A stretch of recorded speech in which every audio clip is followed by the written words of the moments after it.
She's cut down a lot more, so it's a little harder to get these, but I was able to find a few here. And she started her career at Penn, so yeah, she's a BMD Penn-Lee, but we thought it over and thought, okay, for all you Penn-Lees out there.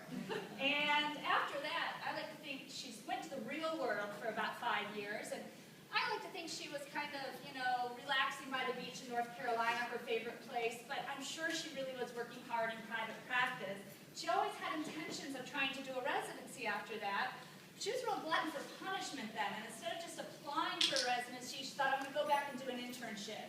So she then completed a 1-year internship at Long Island Veterinary Specialist in 2009. And when I called her supervisor, Josh Tumulty, and I said, so what's she like? And he said, I got to tell you, this woman works nonstop. He said there was a intern who dropped out of the program early on, and Leigh volunteered immediately to cover at least 3/4 of her shifts because she's like, I can do it, I want to learn. And I got to tell you, I will always take a recommendation from Josh Tumulty after that because Leigh certainly lived up to that work ethic. So she started her residency here in 2010 and spent long, long days here. And if you look at the clock, that says 1 o'clock, it's not p.m. And Dr. Johnson even just recently told me, you know, it's usual, if you're here, she had to come in around midnight. You know, faculty don't like to come in at midnight, all right? So she was in here checking on a patient. Leigh's just walking down the hall. What's she doing here? Oh, she's always here. That's all we hear. So our goal was always trying to get around before midnight, but based on this clock, that didn't always happen. She also spent time educating the first-year residents. I really don't know what she and Sean are doing right here. I'd like to think maybe they're analyzing a big Eurolith, but that's just where my mind goes, so I'm not certain, and we'll get an explanation for that. Oh. A potato. All right.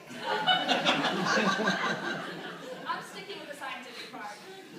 Most importantly, too, she also took excellent care of her patients, and she gave an immense amount of time to the students and the teaching, which residents always want to come here to learn and become board certified, but teaching is such a huge part of it, and all the students really had positive comments and thanked her for all of her efforts.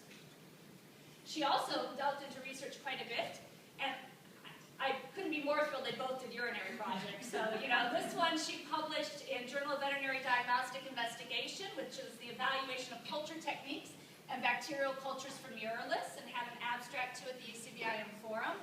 And she's currently finishing up a project with Dr. Marks looking at the determination of the quality of compounded ranitazole products. So she's getting that finished as well, and we'll have 2 papers under her belt then.